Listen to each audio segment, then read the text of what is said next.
নমস্কার। নমস্কার। রবীন্দ্র জন্মজয়ন্তী উদযাপন উপলক্ষে আমি কমল এবং আমার সাথে রয়েছে অনুকল্প। আমরা দুজনে মিলে কবিগুরুর লেখা কৃপণ কবিতাটি আপনাদের শোনাতে চলেছি। কৃপণ। আমি ভিক্ষে করে ফিরতেছিলাম গ্রামের পথে পথে, তুমি তখন চলেছিলে তোমার স্বর্ণরথে। অপূর্ব এক স্বপ্ন সময় লাগতেছিল চক্ষে মম। কি বিচিত্র শোভা তোমার, কি বিচিত্র সাজ। আমি মনে ভাবছিলাম, এ কোন মহারাজ। আজ শুভক্ষণে রাত পোহালো, ভেবেছিলেম তবে আজ আমার দ্বারে দ্বারে ফিরিতে নাহি হবে। বাহির হতে নাহি হতে কাহার দেখা পেলেম পথে।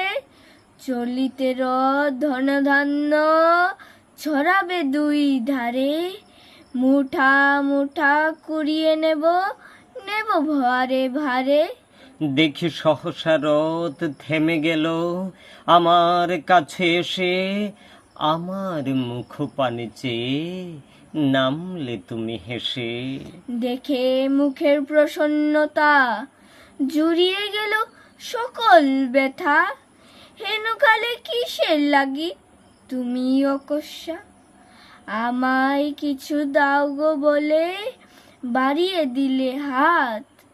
মরি একই কথা রাজা ধীরাজ, আমায় দাও গো কিছু। শুনে ক্ষণকালের তরে রইনু মাথা নিচু।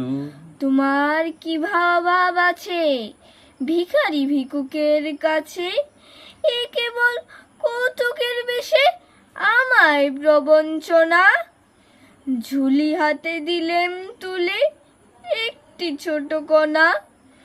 যবে পাত্রখানি ঘরে আইনে উজাড় করি, একই ভিক্ষা মাঝে একটি ছোট সোনার কণা দেখি।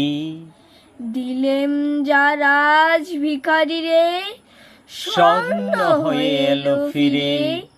তখন কাঁদি চোখের জলে, দুটি নয়ন ভরে।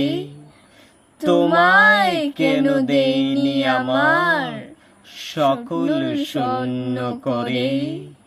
তোমায় কেন দেইনি আমার সকল শূন্য করে? নমস্কার।